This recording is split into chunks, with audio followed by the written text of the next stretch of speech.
Tema 1 Parte 1. La historia eurocéntrica y su impacto. La ausencia de Asia en la educación histórica. La historia enseñada en las escuelas se centra en el mundo occidental, ignorando el desarrollo de Asia.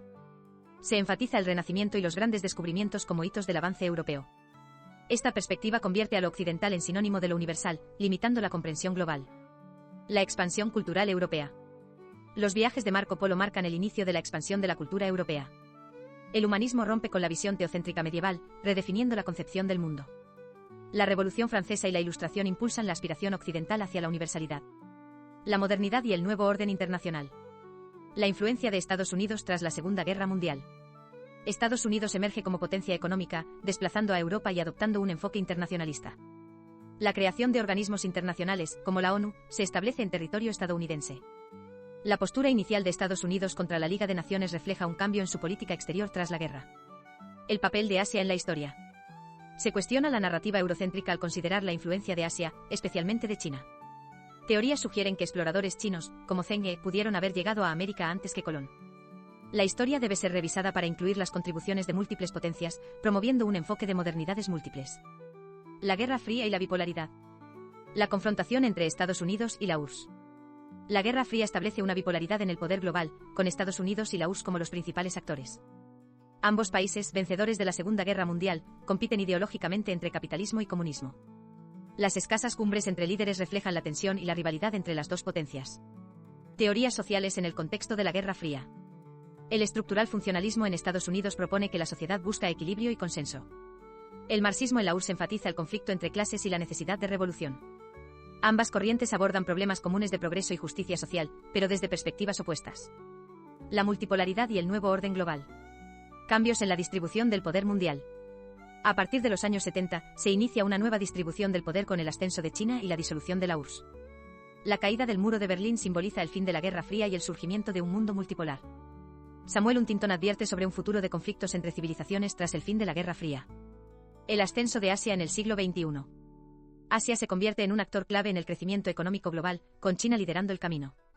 La aparición de potencias emergentes como los BRICS redefine la jerarquía mundial. La crisis económica acelera el cambio de poder de Occidente a Oriente, afectando la dinámica global. La relación EU-China en el nuevo milenio. La cooperación y la competencia entre potencias. A principios del siglo XXI, Estados Unidos y China se definen como las dos principales potencias globales. La interdependencia económica entre ambos países es crucial, con Estados Unidos como mayor mercado para China. La relación se basa en la necesidad de mantener una confianza estratégica para evitar conflictos. La importancia del intercambio cultural y educativo. La cooperación cultural se manifiesta en el intercambio universitario y en la tecnología. China busca modernizarse a través de la educación y la ciencia, enviando estudiantes a Estados Unidos. El retorno de estudiantes con conocimientos avanzados contribuye al desarrollo tecnológico en China. Desafíos internos y externos de China. Problemas internos en el contexto de la cooperación. A pesar de la cooperación, China enfrenta desafíos internos que pueden afectar su estabilidad. La necesidad de mantener la soberanía y la integridad territorial es fundamental en su política exterior. La relación con Estados Unidos debe equilibrarse con la preservación del régimen político chino. La visión de un futuro compartido. La doctrina de Hu Jintao enfatiza la resolución de problemas a través del diálogo y la cooperación. La idea de que el Pacífico es lo suficientemente grande para que quepan en él China y Estados Unidos refleja un enfoque conciliador. Sin embargo, la competencia por el liderazgo global sigue siendo un tema central en las relaciones internacionales. Tema 1 Parte 2. Crisis financiera y cambio geopolítico. Impacto de la crisis financiera global. La crisis financiera ha desafiado el estado de bienestar y ha resaltado la importancia de los mercados como actores clave en la economía. Niall Ferguson, 2021, describe esta crisis como un eje de convulsión con consecuencias geopolíticas impredecibles, coincidiendo con el agotamiento de fuentes de energía no renovables. La crisis también se asocia con el declive de Estados Unidos como potencia hegemónica, lo que ha llevado a un mundo multipolar caracterizado por la interdependencia. Poder difuso en un mundo multipolar. Grevy, 2009, señala que el poder ya no está concentrado en uno o varios estados, sino que se distribuye entre múltiples actores que ejercen diferentes tipos de poder. Esta nueva realidad implica que todos los estados son vulnerables y deben cooperar para enfrentar amenazas comunes. La cooperación se convierte en un imperativo para manejar la interdependencia global y responder a desafíos compartidos. La influencia de la COVID-19 en las relaciones internacionales. Cambios en la soberanía y dependencia. La crisis de la COVID-19 ha alterado las relaciones internacionales, especialmente entre la Unión Europea y China, resaltando la dependencia de Europa en términos de suministros médicos. Los Estados miembros de la UE buscan mantener su soberanía, lo que complica la cohesión y el sentido de comunidad dentro de la Unión. La necesidad de recuperar el control sobre la globalización se vuelve esencial para la competitividad de los Estados miembros. La nueva dinámica geopolítica. China se posiciona no solo como un poder económico, sino también como un actor que establece normas en el ámbito internacional. La geopolítica se desplaza del Atlántico al Indo-Pacífico, con un crecimiento notable de los países asiáticos en términos de PIB y participación en el activismo multilateral. La relación bilateral entre Rusia y China se fortalece, especialmente en el contexto de la creciente presencia militar de la OTAN en Europa del Este. La infancia y juventud en el contexto urbano del siglo XXI. La ciudad global y su impacto en la infancia. Saskia Sassen define las ciudades globales como actores que influyen en los asuntos mundiales más allá de lo socioeconómico, afectando la cultura y la política. La planificación urbana debe considerar el bienestar de la infancia, ya que el diseño de las ciudades impacta directamente en su desarrollo y calidad de vida. La falta de espacios seguros y accesibles para niños y adolescentes en las ciudades urbanas crea entornos hostiles que afectan su salud y bienestar. Políticas urbanas inclusivas para la infancia. La Convención sobre los Derechos del Niño y los Objetivos de Desarrollo Sostenible proporcionan un marco para incluir la perspectiva infantil en la planificación urbana. La gestión urbana debe abordar las desigualdades que enfrentan los grupos vulnerables, especialmente niños y adolescentes, para garantizar su acceso a servicios básicos. La participación de la infancia en la planificación urbana es crucial para crear entornos que respondan a sus necesidades y derechos. Estrategias para un entorno urbano amigable con la infancia. Elementos clave en la gestión urbana. UNICEF propone integrar la movilidad, espacios verdes y áreas de juego en la planificación urbana para garantizar un entorno seguro y protector para la infancia. La nueva agenda urbana establece directrices para asegurar que las ciudades sean inclusivas y sostenibles, priorizando el acceso a servicios básicos. La participación comunitaria en la planificación urbana es fundamental para abordar las necesidades locales y fomentar la resiliencia. Plan de acción global para la actividad física. La OMS establece un plan para asegurar entornos propicios para el juego y la actividad física, promoviendo sociedades activas y saludables. Se enfatiza la importancia de crear espacios públicos accesibles y seguros que fomenten la actividad física y el juego entre niños y adolescentes. La implementación de políticas que reduzcan el sedentarismo y promuevan la actividad física es esencial para el bienestar de la población infantil. Conclusiones sobre el desarrollo urbano y la infancia. La necesidad de un enfoque inclusivo. La planificación urbana debe ser inclusiva y considerar las necesidades de los grupos más vulnerables, especialmente la infancia. La colaboración entre autoridades, comunidades y niños es esencial para crear ciudades que funcionen para todos sus habitantes. La integración de principios de diseño universal puede mejorar la accesibilidad y funcionalidad de los espacios urbanos, beneficiando a toda la población. Tema 1 Parte 3. Ciudades amigas de la infancia. Iniciativa de UNICEF y su importancia. La iniciativa de Ciudades Amigas de la Infancia busca reconocer a los niños como ciudadanos de pleno derecho en el diseño urbano. Se fundamenta en la Convención sobre los Derechos del Niño, promoviendo entornos que garanticen sus derechos. Ejemplos de ciudades en España que implementan estas políticas incluyen Valladolid, Barcelona y Rivas-Vaciamadrid. Publicaciones y recursos. Los cuadernos para la acción local y el manual sobre planificación urbana responsable son dos publicaciones clave que ofrecen directrices para la creación de entornos amigables con la infancia. Estas publicaciones abordan la sostenibilidad, resiliencia y equidad urbana, enfatizando la importancia de un enfoque centrado en los derechos de la infancia. Visión de la UNESCO. La UNESCO apoya la idea de que la infancia debe tener un papel activo en enfrentar retos globales, promoviendo la paz y la inclusión. Esta visión complementa la iniciativa de UNICEF, reforzando la necesidad de un enfoque colaborativo en la planificación urbana. Cuadernos para la acción local. Desigualdades sociales y su impacto. La crisis sanitaria ha evidenciado desigualdades sociales que afectan el acceso a recursos y servicios básicos en las ciudades.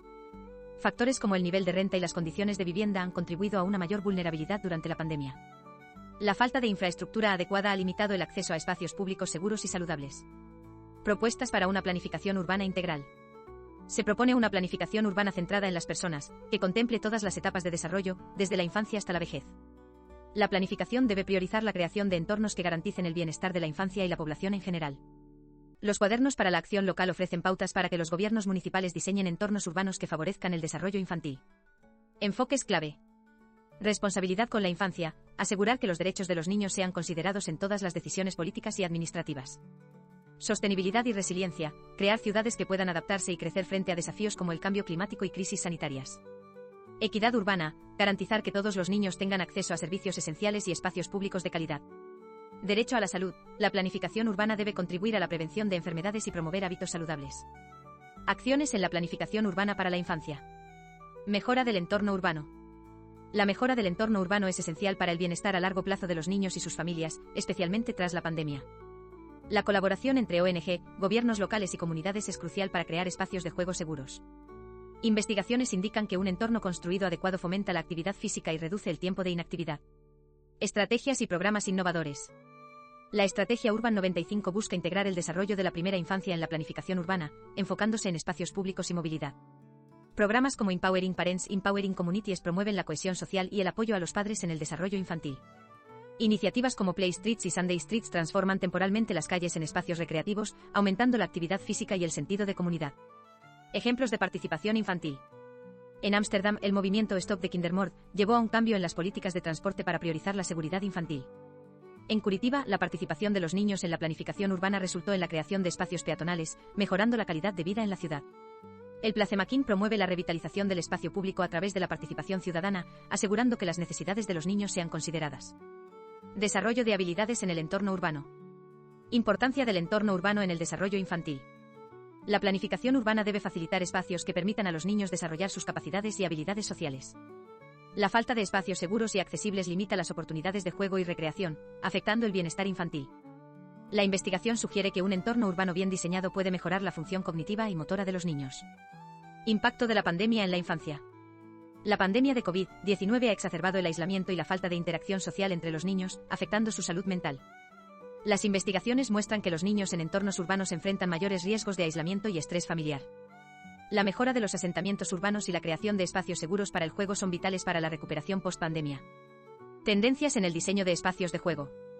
Hay un movimiento hacia la creación de parques infantiles basados en la naturaleza, que fomentan el juego activo y la creatividad. El juego en la naturaleza se ha asociado con beneficios en la salud física y el desarrollo cognitivo de los niños. La planificación urbana debe considerar la creación de espacios abiertos que permitan a los niños explorar y jugar libremente. Conclusiones. Marco teórico y político. La Convención sobre los Derechos del Niño y los Objetivos de Desarrollo Sostenible son fundamentales para la planificación urbana centrada en la infancia.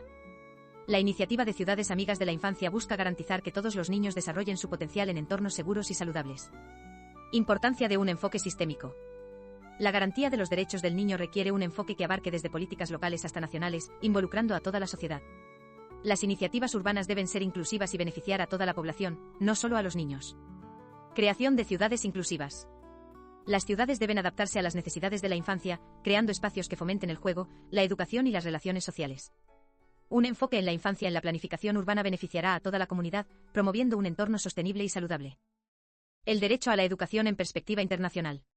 1. Introducción.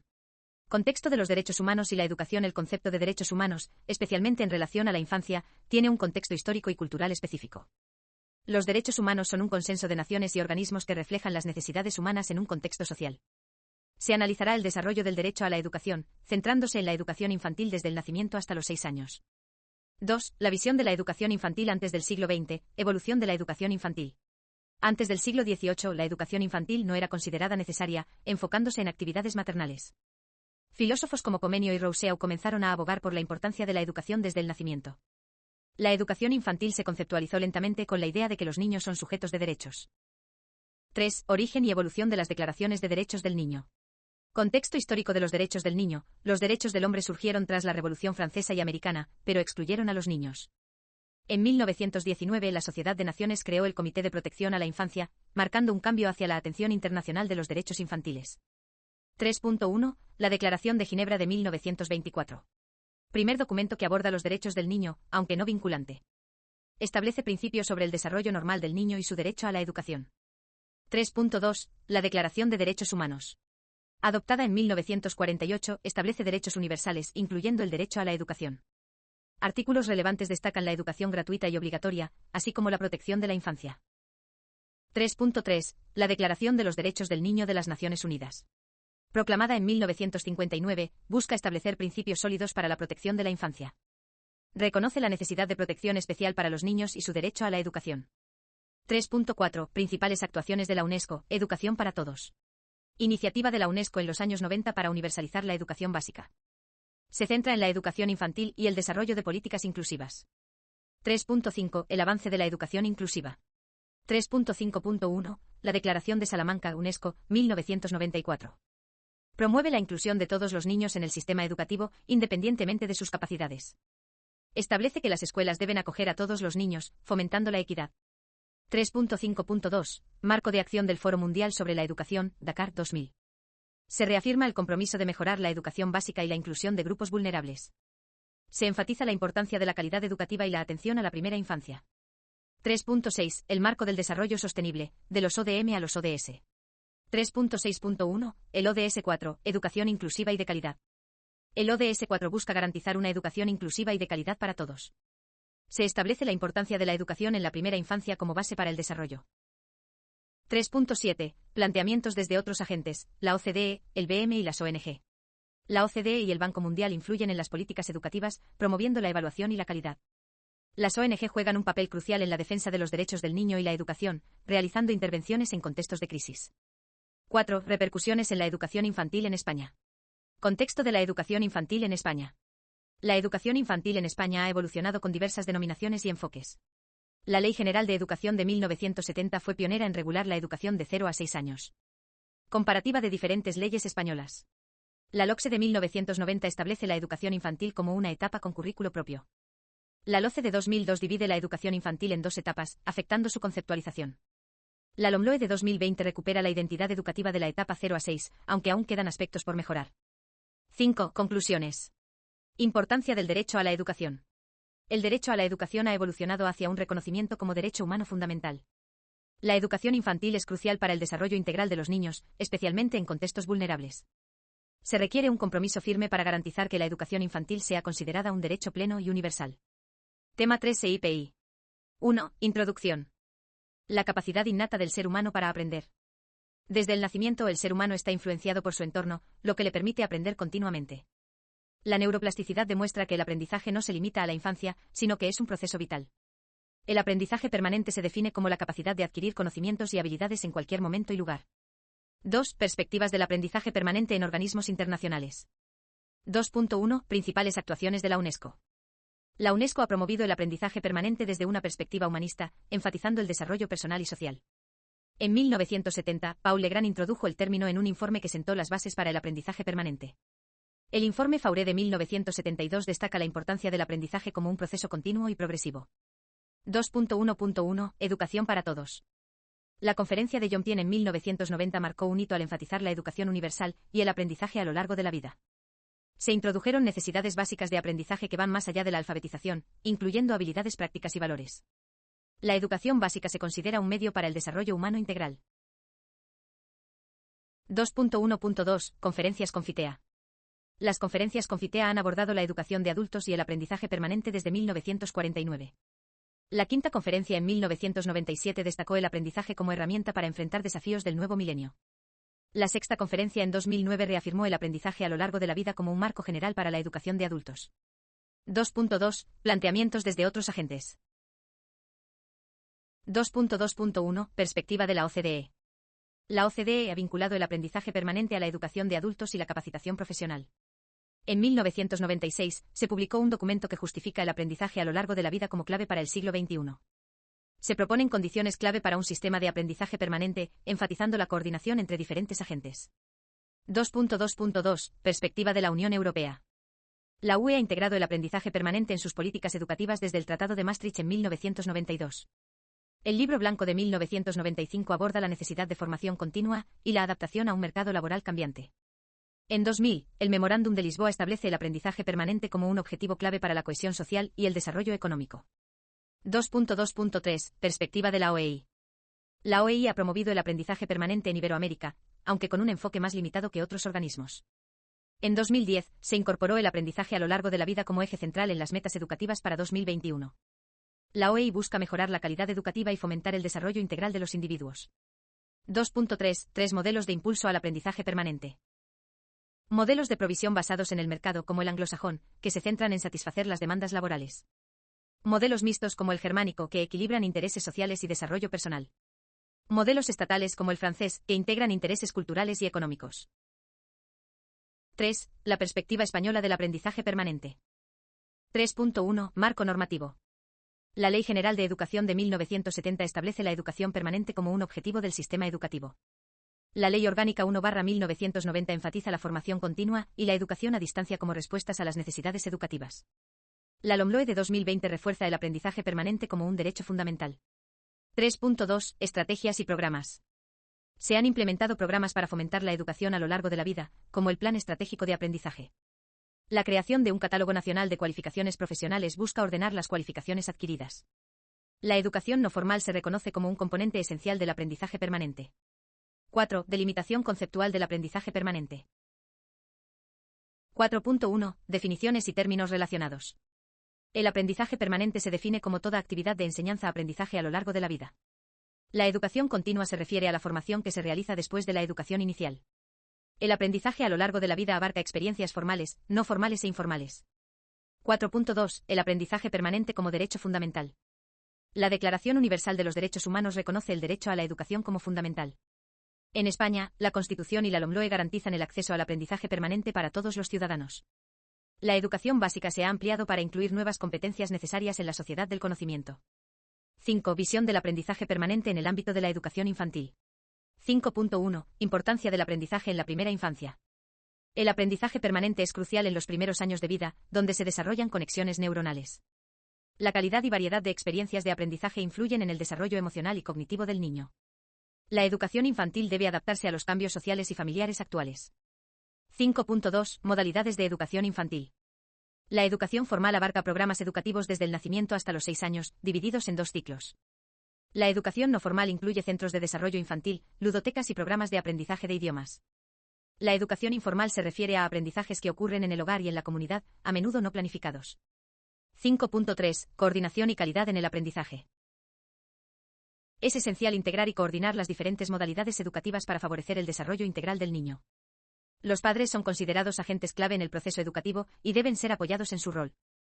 Se deben establecer indicadores de calidad que garanticen la adecuación de los contenidos y la atención a la diversidad. 6. Conclusiones. Reflexiones finales sobre el aprendizaje permanente. La educación debe evolucionar para satisfacer las demandas de una sociedad en constante cambio. El aprendizaje permanente es fundamental para el desarrollo integral del individuo y su participación activa en la sociedad. La integración de diferentes modalidades educativas es clave para el éxito del aprendizaje en la primera infancia. Tema 4 EIPI. 1. Introducción. Contexto de la política educativa. La política educativa infantil en Europa está regulada por un marco legal influenciado por organismos internacionales. La creación de organismos supranacionales se remonta a la Sociedad de Naciones, pero se consolidó tras la Segunda Guerra Mundial. Organismos como UNESCO y OCDE han integrado la educación en sus agendas, reconociendo la importancia de la cooperación en el ámbito educativo. 2. La educación en el Estado liberal. Evolución del sistema educativo en el Estado liberal. A finales del siglo XIX se establecieron sistemas educativos nacionales en Europa, donde la educación tenía funciones de reproducción social y control social. La educación era dual, mínima para clases inferiores y avanzada para la clase dirigente. A principios del siglo XX surgieron movimientos que exigían democratizar el acceso a la educación secundaria. Impacto de la Primera Guerra Mundial. La guerra y la crisis económica llevaron a un reclamo por una educación que permitiera el acceso a la enseñanza secundaria y superior. Se buscaba que la selección para la secundaria se basara en el mérito académico y no en el origen social. 3. La educación en Europa en los años 60. Iniciativas educativas en el marco del Tratado de Roma. En 1957 se firmó el Tratado de Roma, que estableció la Comunidad Económica Europea, pero no abordó la educación. La educación seguía siendo un instrumento de diferenciación nacional, mientras la economía se internacionalizaba. Desarrollo de la educación en los años 60. Se introdujeron reformas en la educación secundaria, permitiendo el acceso a todos los alumnos, independientemente de su clase social. La calidad educativa se convirtió en un nuevo principio a atender, especialmente tras las demandas de los movimientos estudiantiles de mayo del 68. 4. La educación europea en los años 70 y 80. Crisis económica y su impacto en la educación. La crisis mundial de los años 70 afectó al estado de bienestar y a las políticas educativas, que se centraron en la calidad y el acceso. Se promovió la descentralización y la participación de la comunidad educativa en la gestión escolar. Desarrollo de programas educativos europeos. Se establecieron programas como Eurydice y Erasmus, que fomentaron la cooperación y la movilidad en la educación superior. La importancia de la educación se reconoció como fundamental para el desarrollo económico y social de Europa. 5. La educación en el Estado transnacional. Contexto de la educación en los años 90. La educación y formación a lo largo de la vida se convirtieron en principios rectores de las políticas educativas. La caída del muro de Berlín y otros eventos históricos llevaron a un aumento del nacionalismo y la necesidad de una Europa unida. Tratado de Maastricht y su impacto. El Tratado de Maastricht, 1992, estableció la cooperación y subsidiariedad en la política educativa, dejando a cada Estado miembro la responsabilidad de su contenido educativo. Se promovió la movilidad y cooperación entre instituciones educativas, aunque con limitaciones en la intervención comunitaria. 6. La movilidad eje de la política educativa europea. Historia de la movilidad educativa en Europa. La movilidad ha sido un concepto clave desde la Edad Media, con la libre circulación de estudiantes y académicos. Se establecieron acuerdos en 1970 para mejorar la cooperación educativa y facilitar la movilidad. Programas de movilidad y su evolución. El programa Erasmus, creado en 1986, se convirtió en la acción educativa más importante de la UE, promoviendo la integración europea a través de la movilidad estudiantil. La Declaración de Bolonia, 1999, buscó armonizar los sistemas educativos europeos y facilitar la movilidad. 7. El giro economicista de la política educativa a partir del Consejo de Lisboa 2000. Consecuencias del Consejo de Lisboa. En 2000, se estableció que la educación debía servir a la economía basada en el conocimiento, buscando mejorar la competitividad y cohesión social. Se introdujeron objetivos estratégicos que enfatizaban la educación y formación a lo largo de la vida. Incorporación de competencias clave. Se definieron competencias clave que debían ser desarrolladas en los sistemas educativos, como el uso de nuevas tecnologías y la ciudadanía activa. Se promovió la flexibilidad en los métodos de enseñanza y la integración de diferentes formas de aprendizaje. 8. Aportaciones a la educación para la sostenibilidad y resiliencia desde las orientaciones y recomendaciones europeas. Enfoque en la resiliencia. Desde 2009, la UE ha impulsado la resiliencia social a través de la educación, promoviendo la participación de la sociedad civil. La Agenda de Capacidades de 2016 busca potenciar la resiliencia mediante la adquisición de competencias clave. Fondos e instrumentos de la UE. La UE ha creado varios fondos para apoyar la sostenibilidad y resiliencia en las políticas públicas, como el Fondo Social Europeo Plus y Horizonte Europa. Estas iniciativas buscan garantizar una educación de calidad que prepare a los ciudadanos para enfrentar desafíos futuros. 9. Conclusiones. Reflexiones sobre la política educativa europea. La construcción de una política educativa europea común sigue siendo un desafío, con un horizonte hacia 2025 para el espacio europeo de educación. Se han establecido tendencias comunes en principios y estructuras educativas, pero persiste la dificultad de definir un contenido educativo común que respete la diversidad de los Estados miembros. Tema 5 EIPI. 1. Introducción conceptual a la diplomacia cultural. Definición y evolución de la diplomacia cultural. Las relaciones culturales y educativas han existido desde antes de la formación de los estados modernos, siendo impulsadas por misioneros, comerciantes y académicos. A finales del siglo XVIII, se crean las primeras instituciones privadas en Europa para fomentar estas relaciones, destacando la Alianza Francesa en 1883. En el siglo XX se reconoce la importancia del Estado en la acción educativa exterior, considerándola una forma de penetración pacífica. La importancia de la dimensión cultural y educativa. La intervención estatal en la educación exterior se consolida tras las guerras mundiales, con un enfoque en la cooperación educativa para fomentar la paz. La creación de la UNESCO en 1945 se basa en la necesidad de combatir la ignorancia y la desconfianza entre naciones. La investigación académica sobre relaciones internacionales y cultura se desarrolla a partir de la segunda mitad del siglo XX. 2. Las relaciones culturales y educativas en el plano internacional. Concepto de acción educativa en el exterior. La acción educativa en el exterior se distingue de la política cultural, abarcando esfuerzos de organismos privados y públicos. La acción educativa ha existido desde épocas anteriores a la formación del Estado liberal, como se evidencia en la educación española en América Latina. La complejidad de la acción educativa se debe a la interrelación con la cultura y la comunicación, a menudo influenciada por la propaganda. Posibilidades y limitaciones de las acciones educativas y culturales. Las acciones educativas y culturales pueden transmitir información, vender una imagen positiva y establecer relaciones a largo plazo. Existen diferentes formas de acción, unilateral, bilateral y multilateral, cada una con sus propias características y objetivos. La movilidad educativa se convierte en un instrumento clave para el entendimiento mutuo y la eliminación de estereotipos. 3. Los límites y las posibilidades de la diplomacia cultural y educativa en el siglo XXI. Nuevos retos para la diplomacia cultural. La emergencia de nuevos actores en la diplomacia cultural requiere una reconceptualización de las estrategias tradicionales. La diplomacia científica se presenta como una respuesta a los retos globales, promoviendo la colaboración internacional en ciencia y tecnología. Las ciudades emergen como actores clave en la diplomacia pública, movilizando recursos y estableciendo redes de cooperación. La diplomacia japonesa. La diplomacia cultural de Japón se ha desarrollado en varias etapas, desde la negación de su pasado bélico hasta la promoción de una imagen pacífica y democrática. Durante el milagro económico, Japón establece relaciones diplomáticas con países asiáticos y promueve su cultura a través de programas de intercambio. En la posguerra fría, Japón busca proyectar su cultura a nivel global, destacando su identidad cultural y contribuyendo a la cultura mundial. 4. Tokio, ciudad global y su poder cultural. La transformación cultural de Tokio. Tokio se convierte en un símbolo del Cool Japan, promoviendo su cultura pop y atrayendo turistas internacionales. El distrito de Akihabara se transforma en un centro de cultura otaku, reflejando el éxito de la estrategia Cool Japan. La ciudad se posiciona como un colector de capital cultural, ofreciendo una mezcla de tradición y modernidad. Impacto del Cool Japan. El concepto Cool Japan incluye no solo el manga y el anime, sino también la moda, la gastronomía y otros aspectos culturales. La estrategia busca mejorar la imagen de Japón a nivel internacional y atraer a turistas de todo el mundo. La influencia de la cultura pop japonesa se extiende a otros países, generando un interés creciente por la lengua y cultura japonesas. 5. El manga, de lo singular a lo global. Evolución y significado del manga.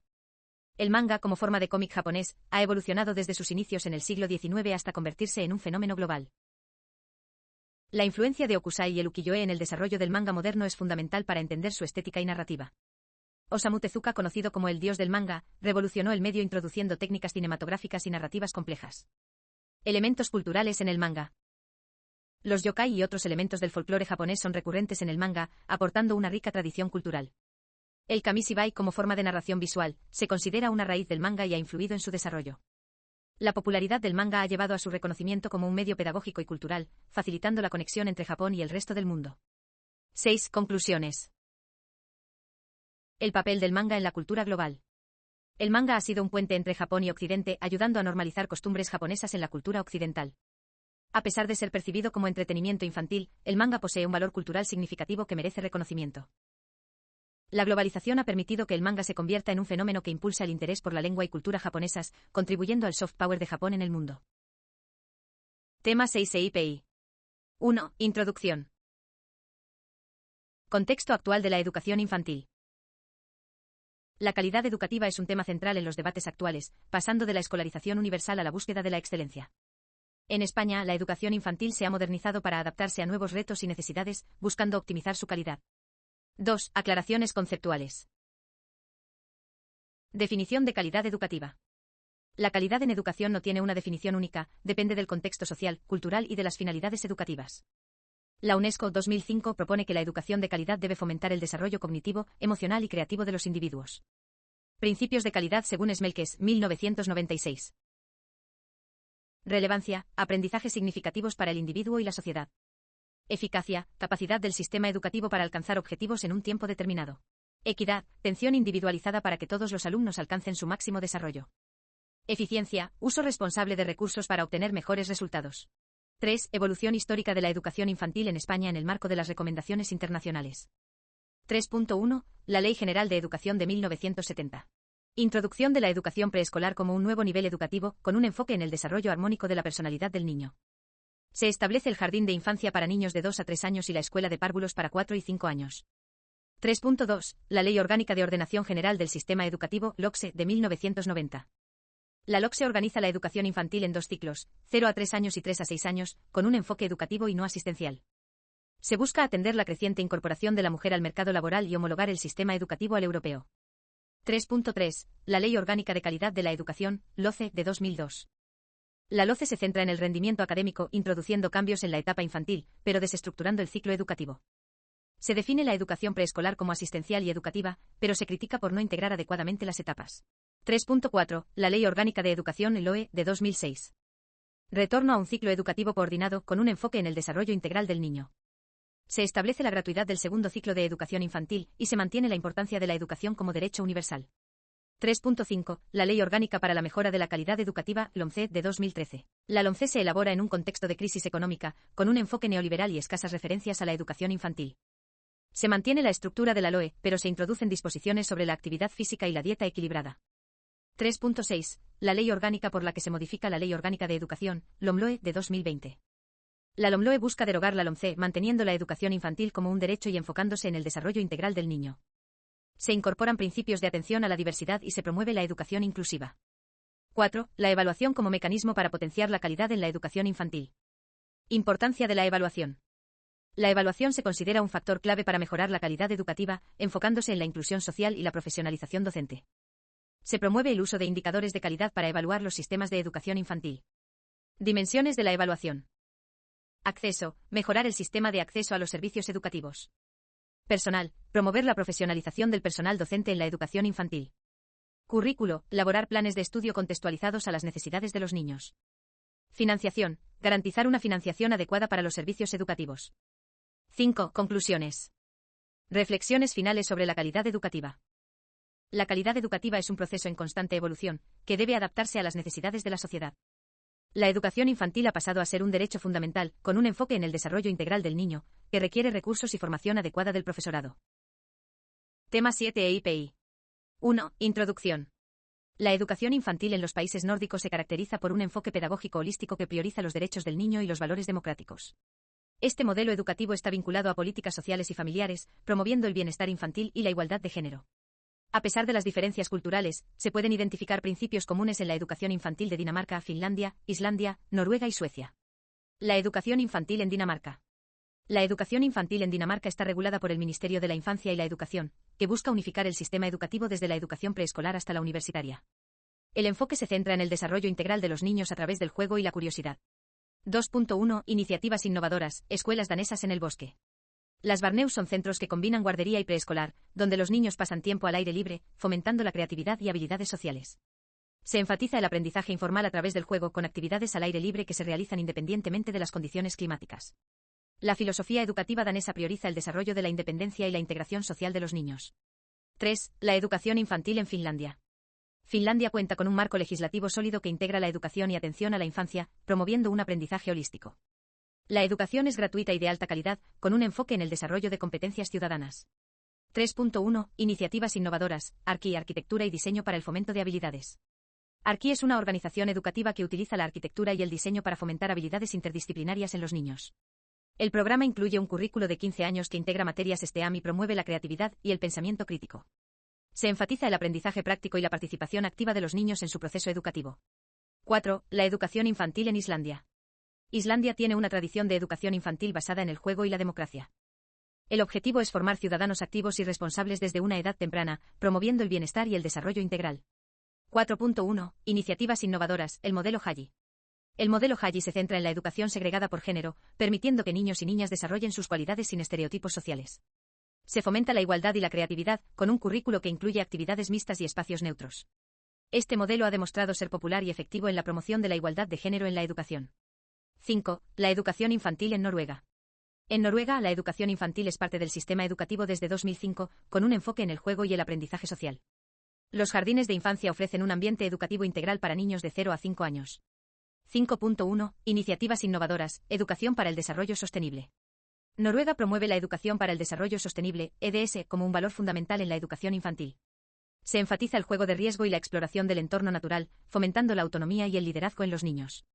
La EDS se integra en la vida cotidiana de los jardines de infancia, preparando a los niños para ser agentes de cambio en el futuro.